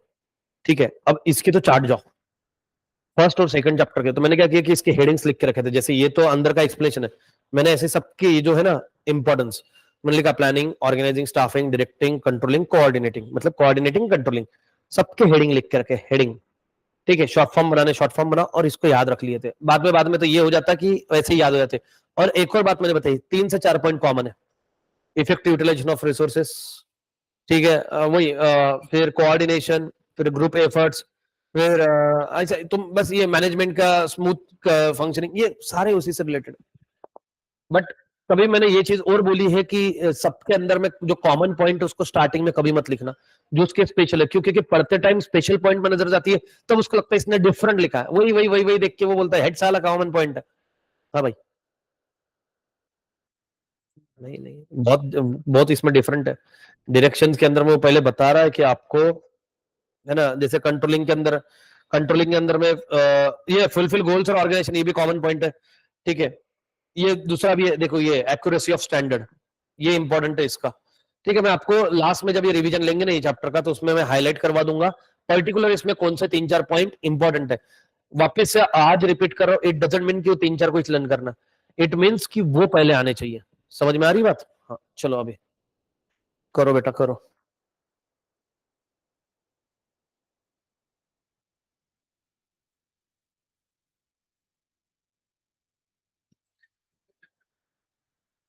मोबाइल चाहिए, मोबाइल।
चलो,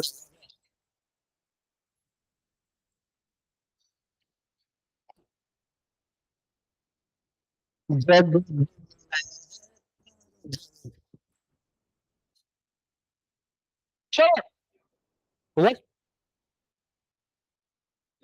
क्या खोल, कौन सा डब्बा है?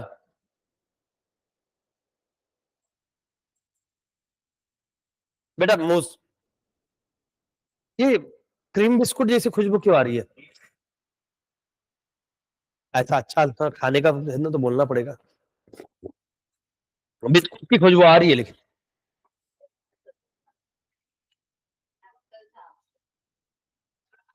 साले पेज बजा के डिस्टर्ब कर रहा मेरे को। पीछे कोई कुछ खाया क्या?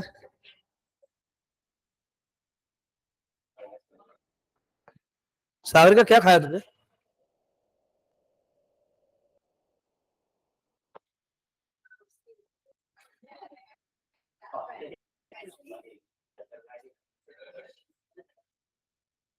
हाँ, एप्पल की भी आ रही है, लेकिन मिक्स आ रही है ऐसे, चॉकलेट। नहीं भाई, मैं नहीं करता ये सब। चलो, डन क्या? अब देखो, तुम्हारे कितने मार्क्स का क्वेश्चन आएंगे बेटा? हाँ? एक मिनट।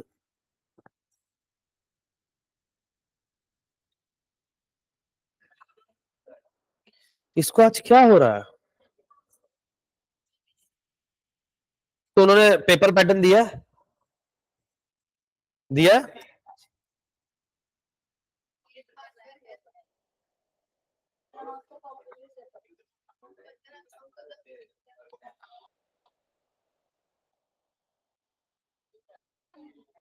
हेलो।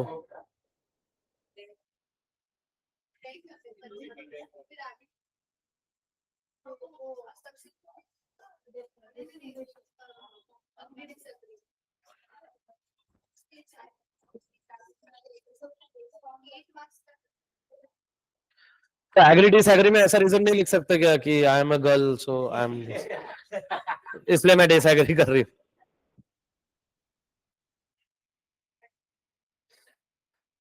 अच्छा अच्छा, मेरे को मालूम ही नहीं था। 4 मार्क्स का क्वेश्चन। और कितने मार्क्स का क्वेश्चन है? और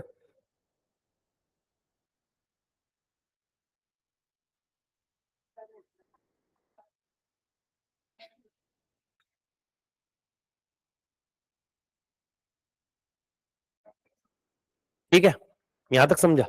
अब बात समझने की कोशिश करना, सबसे इंपॉर्टेंट आता है सर, जब हम 5 पॉइंट्स लिखते हैं तो वो पॉइंट्स काफी बड़े रहते हैं। ठीक है, जैसे मान लो कि आप लिख रहे हो, मैंने बहुत ज्यादा दूर लिख दिया, अब है ना, पड़ोस के मुल्क में चला गया हूं। अगर तुम कॉपिंग अप विद द चेंजेस लिख रहे हो, इसको अगर आप बुक में लिखोगे ना, तो ये कम से कम 7 से 8 लाइन बनेगा minimum. I am talking about minimum, ये ज्यादा लाइन जाएगा। ये जो 5 लाइन दिख रही है ना, अभी आप लिखोगे तो ये आधा पेज आपका भर जाएगा। इतना नहीं लिखना है। पूछो क्यों? Time management.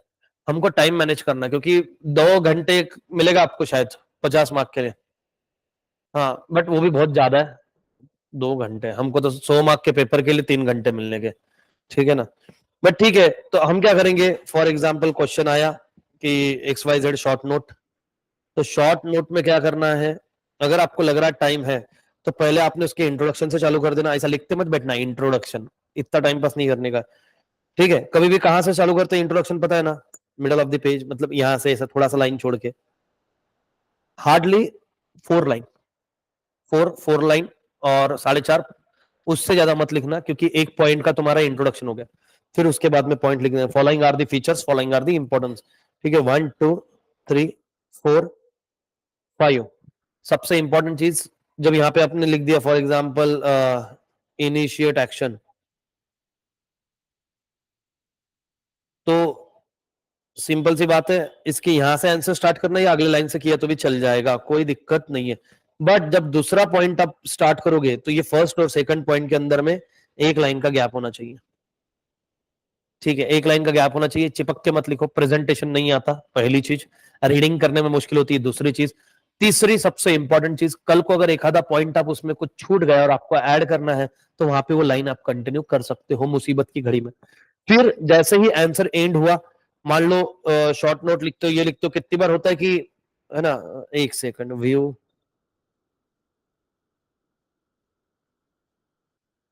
ये एक पेज है और ये दूसरा पेज है उसके बैक साइड, ठीक है।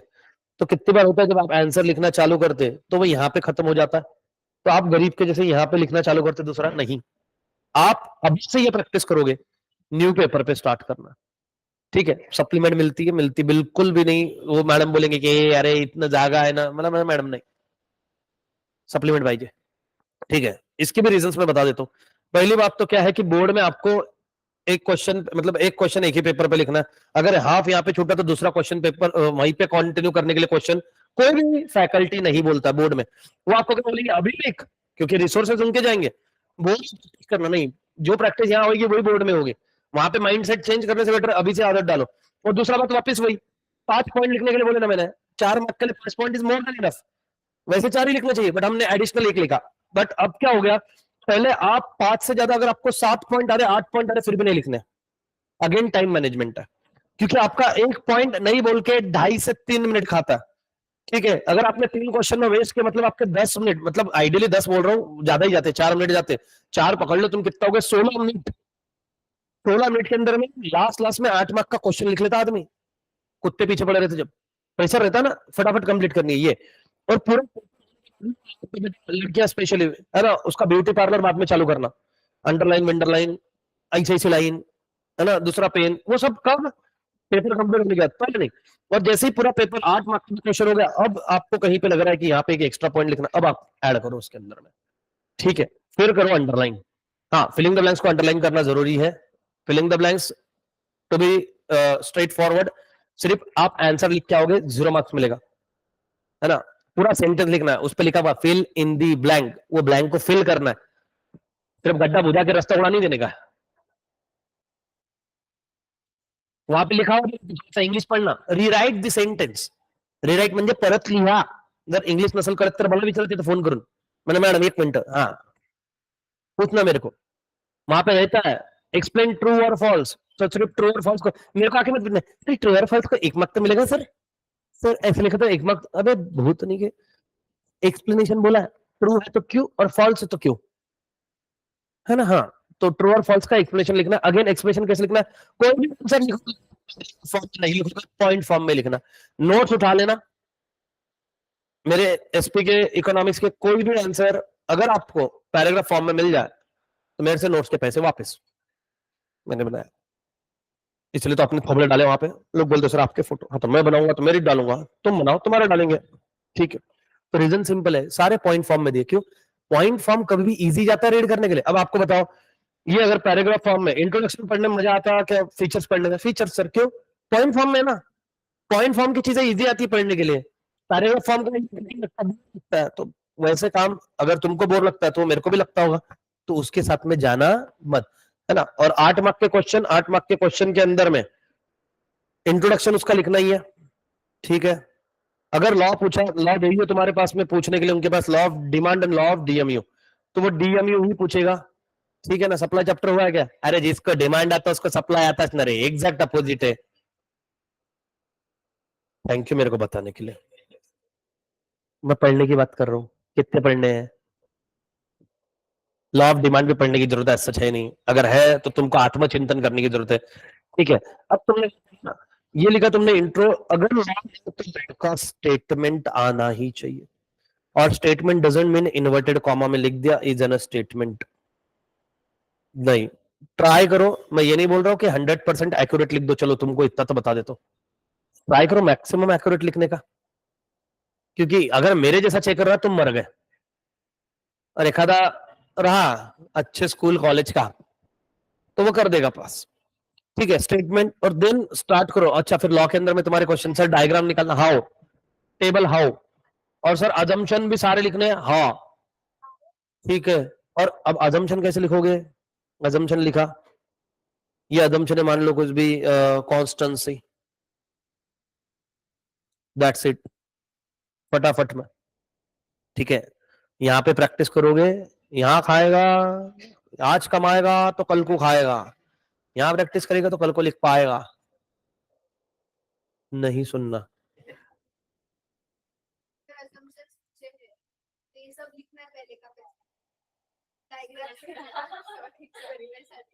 फिर हमको क्या बोलना है, अगर assumptions है तो assumptions सारे आने चाहिए और exceptions का सिर्फ headings लिखना तो हम लोग को बोला कि दिया है तो तेरे को पूछा लंच हुआ कर तो डिनर का बताएंगे क्या, डिनर में क्या है? नहीं, अपना सीधा भाई, अपने को जितना सवाल पूछा उतना जवाब देते अपन। हाँ, वो हेडिंग लिखने का टाइम अगर है तो बाद में बैठ के तो रंगोली भी निकाल उधर, कोई दिक्कत नहीं है। ऐसा लिखना तू मस्त से ऐसा लास्ट में कैलीग्राफी निकालना उधर, ऐसा ऐसा फ्लावर वियर बनाना उधर। ठीक है, जो भी तेरे स्टार बनाना उसके अंदर में, नौ ग्रह देवता बना वहां पे। लिख, अगर मेरे को मार्क्स नहीं दिए तो शनि महाराज तेरे को पाप लगाएंगे, मतलब जय शनि महाराज। लेकिन ना, तो मैंने भी बताया, मैंने स्टार्टिंग में बोल दिया, तुमने बोला था सुनो, मैंने बोल दिया था नहीं सुनना, फिर भी तूने सुनाया ना मेरे को।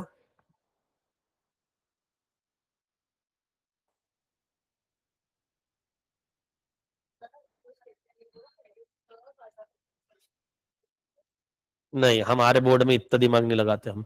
मैं क्या बोल रहा हूँ, टाइम रहा तो पूरा लॉ लिखो, पूरा बुक लिखो ना। तुम पहले पेपर कंप्लीट करो ना। 8 मार्क का क्वेश्चन स्टार्टिंग में लिखेंगे, तो फिर लास्ट में जितना टाइम बचा उसमें लिखना बसंड है तेरे को, जितनी लिखनी है। अजम्पशन पूरे लिख, एक्सेप्शन लिख, फिर उसका फ्लो चार्ट भी बना। अजम्पशन का फ्लो चार्ट, एक्सेप्शन का फ्लो चार्ट, मेमोरी टेक्निक, ठीक है। और फॉर एक भी एक्सप्लेनेशन नहीं समझा, फॉर मोर डिटेल कॉन्टेक्ट में मत लिख के आना, लग जाएगी। नहीं तो लिख के आएंगे सच में, एक तो नालायक मेरे नंबर लिख के आएंगे उधर, बोले इजी है सरकार नंबर। ठीक है, मेरा नंबर सब इसलिए बहुत इजी है। देखो याद करोगे तुम्हारे को, है ना, 3 सेकंड मतलब 5 सेकंड के अंदर में मोबाइल नंबर याद होता। ठीक है, 3 बार बोलेंगे मोबाइल नंबर याद। देखो 86, बोलो तो साथ में, 86 46 45, 86 अरे ऐसा कुछ अलग मत सोच लेना, है ना, शुरू उसने कुछ और सोच लिया। हाँ 86 46 45, मतलब क्या बेटा, 86 00 46 00 45, 10 नंबर।